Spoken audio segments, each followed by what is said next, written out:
আসসালামু আলাইকুম এণ্ড নমস্কাৰ। মই বৰ্তমান আছো সদৰগাঁও সিনিয়ৰ ছেকেণ্ডাৰী স্কুলত। মোৰ লগতে আছে এইখন স্কুলৰ অধ্যক্ষ মহোদয় আৰু লগতে এইখন স্কুলৰ শিক্ষক আৰু শিক্ষয়িত্ৰীসকল। আজিৰ ভিডিঅ'ৰ বিশেষ কাৰণটো কি মই মোৰ এই স্কুলৰ প্ৰিন্সিপাল ছাৰৰ পৰা জানিবলৈ চেষ্টা কৰিম। কি জনাব ছাৰ? আসসালামু আলাইকুম।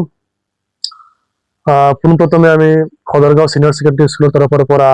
আমার এই বৃহত্তর অঞ্চল সদরগাঁও, মেটিগাঁও, আমার সদরগাঁও রিজার্ভ বা আমার হালেওর, নাটেশ্বর এই যি আমার সারাউন্ডেড যিখিনি এরিয়া আছে সেই সকলো সারাউন্ডেড এরিয়ার আমার শ্রদ্ধার অভিভাবক তথা শিক্ষাপ্রেমী রাইজক আমি সদরগাঁও সিনিয়র সেকেন্ডারি স্কুলের তরফের পৰা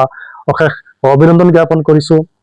যেহেতু আপোনালোকে জানে এই সদৰগাঁও সিনিয়ৰ সেকেন্ডাৰি স্কুলখন 2023 ইংৰাজী বৰ্ষত প্ৰতিষ্ঠা হৈছিল আৰু প্ৰতিষ্ঠা হোৱাৰ পিছৰ পৰা এইখন বিদ্যালয়ত বহুতো কণ কণ ল'ৰা ছোৱালী আমি গুণগত শিক্ষাৰে আমি শিক্ষিত কৰি তুলিব পাৰিছো বা আমাৰ যিসকল এই অঞ্চলৰ যিসকল উদীয়মান যুৱক আছে, শিক্ষাপ্ৰেমী ৰাইজ আছে, সেই সকলোৰ প্ৰচেষ্টাত আমি আমাৰ যিখিনি শিক্ষাৰ লগত যিখিনি কাৰ্যকলাপ আছে সেইখিনি আমি অতি ধুনীয়াকৈ ভালকৈ কৰিব পাৰিছো। কিন্তু বৰ্তমান এইবেলি আমি 2026-27 বৰ্ষৰ শিক্ষাবৰ্ষৰ কাৰণে এই সদৰগাঁও সিনিয়ৰ সেকেন্ডাৰি স্কুলখন আমাৰ অৰ্থাৎ আমাৰ যিসকল ষ্টাফ আছে সেই ষ্টাফৰ আমি তত্ত্বাৱধানত আছে আৰু আমি এইখন বিদ্যালয়ৰ যিখিনি দায়িত্ব আছে সেই দায়িত্বখিনি লৈছো। নতুনকৈ মই এইখন বিদ্যালয়তো আহিছো আৰু আগতে যিখিনি এইখন বিদ্যালয়ৰ যিখিনি আমি হেৰি আছিল ল'ৰা ছোৱালীৰ যিখিনি শিক্ষাৰ ক্ষেত্ৰত বা পাঠদান যিখিনি আগতে হৈ গৈছিল সেইখিনি মই থুলমূল এই বিদ্যালয়ৰ পৰা আভাস লৈছো। নিশ্চয় যথেষ্ট ভাল বুলি মই গম পাইছো। গতিকে আমাৰ এই বৃহত্তৰ অঞ্চলৰ যিসকল ল'ৰা ছোৱালী আছে যে আমি জানো আমাৰ এই অঞ্চলখন অতি দুখীয়া অঞ্চল বা আমি ডাঙৰ ডাঙৰ স্কুলত আমি গাড়ী ভাড়া দি বা ভোজন অংকৰ পৰিমাণৰ আমি মাচুল দি আমাৰ ল'ৰা ছোৱালীসকলক আমি বাল স্কুলখনত পঢ়াব নোৱাৰিম। কিন্তু আমাৰ এই সদৰগাঁও সিনিয়ৰ সেকেন্ডাৰি স্কুলখনত যে এখন অসমীয়া মাধ্যমৰ স্কুল আৰু এই স্কুলখনত আমি অতি কম ফিজত ৰেহাই মূল্যত আমাৰ যিসকল ল'ৰা ছোৱালী আছে সেই ল'ৰা ছোৱালীৰ ভৱিষ্যত উজ্জ্বলৰ কাৰণে বা আমাৰ ল'ৰা ছোৱালীসকল কেনেকৈ শিক্ষিত হ'ব পাৰে তাৰ প্ৰতি লক্ষ্য ৰাখি আমি অতি কম খৰচত আমাৰ ল'ৰা ছোৱালীসকলক আমি ইয়াতে পঢ়াৰ সুযোগ দিব বিচাৰিছো। আৰু এই সুযোগটো আপোনালোকে অভিভাৱকসকলে আমাক যদি সহায় সহযোগিতা কৰে, আপোনাৰ ল'ৰা ছোৱালী যদি আমাৰ এইখন বিদ্যালয়ত নামভৰ্তিকৰণ কৰে তেতিয়াহ'লে আমাৰ নিশ্চয় আমি আপোনালোকৰ পৰা সঁহাৰি পাম আৰু আমি এইখন সমাজত শিক্ষাৰ ক্ষেত্ৰত আমাৰ ল'ৰা ছোৱালীসকলক আগবাঢ়ি লৈ যাবলৈ আমি সুবিধা পাম। গতিকে আমাৰ এইখন বিদ্যালয়ত অৰ্থাৎ সদৰগাঁও সিনিয়ৰ সেকেন্ডাৰি স্কুলত 2026-27 বৰ্ষৰ শিক্ষাবৰ্ষৰ নামভৰ্তিকৰণ চলি আছে। বৰ্তমান সময়লৈকে প্ৰায় 80ৰ পৰা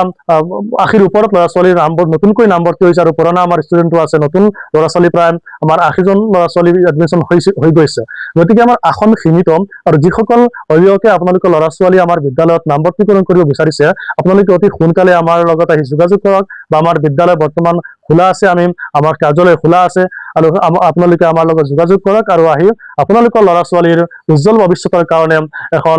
ভাল এখন প্লেটফৰ্ম বা আমাৰ এই যিখন বিদ্যালয় আছে সেই বিদ্যালয়খন আপোনালোকৰ ল'ৰা ছোৱালীক উপহাৰ দিয়ক। আমি আপোনালোকৰ ল'ৰা ছোৱালীৰ দায়িত্ব ল'ম, তেনেকৈ আপোনাৰ ল'ৰা ছোৱালীৰ গুণগত শিক্ষাৰে আমি শিক্ষিত কৰিব পাৰোঁ।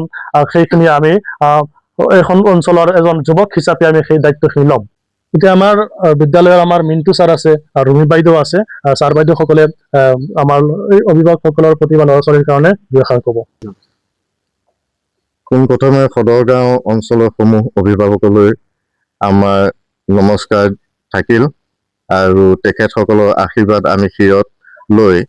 আমি 2026 আৰু 27 বৰ্ষৰ এই বৰ্ষটোত আমি কেনেকৈ আগবাঢ়ি যাব পাৰোঁ সেই বিষয়ে প্ৰিন্সিপাল ছাৰে ইতিমধ্যে কৈছে। আমিও নতুন এটা আশা লৈ বহুত এটা সপোন দেখি আমি আগলৈ যাব বিচাৰি আছো। সেই উদ্দেশ্যে আমি ঘৰে ঘৰে গৈ আমি সমূহ ছাত্ৰ ছাত্ৰী অভিভাৱকক আমি লগ কৰোঁ আৰু ছাত্ৰ ছাত্ৰীসকলৰ কি সুবিধা আছে কি অসুবিধা আছে সেই বিষয়ে আমি অলপ বুজ লওঁ। সেই উদ্দেশ্যে আমি সদায়ে আমি গৈ আছো। ৰাতিপুৱাই আমি হোজাইৰ পৰা আহোঁ, কিন্তু সন্ধিয়া 5টা-6টা বজালৈকে আমি ইয়াত আমি ঘূৰা ঘূৰি কৰি সকলোখিনি কাম কাজ আমি নিয়াৰিকৈ চলাই আছো। যিহেতু আমাৰ বিদ্যালয়খন এখন অসমীয়া মাধ্যমৰ বিদ্যালয় আৰু আমাৰ পাঠ্যক্ৰম হ'ল আনন্দৰাম বৰুৱা পাঠ্যক্ৰম আৰু এই অঞ্চলত একমাত্ৰ আনন্দৰাম বৰুৱা পাঠ্যক্ৰমৰ বিদ্যালয় আমাৰখনেই।